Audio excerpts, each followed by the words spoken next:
Tomato আর আলু দিয়ে গুঁড়া মাছের চচ্চড়ি পছন্দ করো তো তোমরা? আমিও পছন্দ করি। চলো আমি কিভাবে রান্না করি সেটা শেয়ার করি তোমাদের সাথে। একটা কড়াই নিয়ে নিলাম আর কুচি কুচি করা কয়েকটা পেঁয়াজ দিয়ে দিলাম। তার সাথে মরিচও দিয়ে দিব অনেকগুলো। আমি যেহেতু ঝাল খাই তাই একটু মরিচটা একটু বেশি দিয়েছি। আপনারা যেমন খাবেন সেরকমভাবে দিয়ে নেবেন। আর আলুগুলো আমি বেশ কুচি কুচি করে কেটে নিয়েছি, যেহেতু গুঁড়া মাছ। আলুটাও গুঁড়া মাছের মতো কুচি কুচি করে নিয়েছি, যেহেতু খেতে অনেক ভালো লাগে। আমি 3টা টমেটো কেটে নিয়েছি আর টমেটোগুলো একটু ছোট ছোট করে পাতলা পাতলা করে কেটেছি। এই টমেটোগুলো খেতে কিন্তু অনেক মজা লাগবে। আর এই পর্যায়ে দিয়ে দিব পরিমাণ মতো হলুদের গুঁড়া, ধনিয়া গুঁড়া আর জিরা গুঁড়া।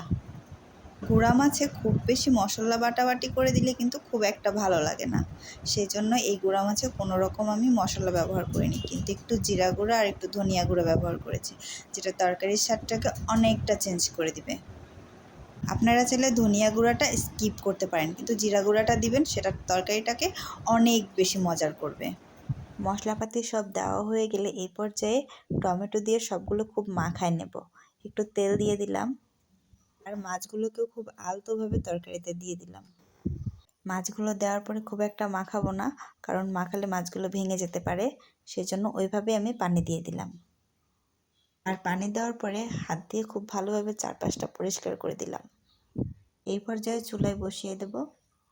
পানিটা অল্প দিবেন, তাহলে দেখবেন তরকারিটা সেদ্ধ হবে, খেতেও ভালো লাগবে। এই পর্যায়ে মিডিয়াম জালে তরকারিটা রান্না করে নেব।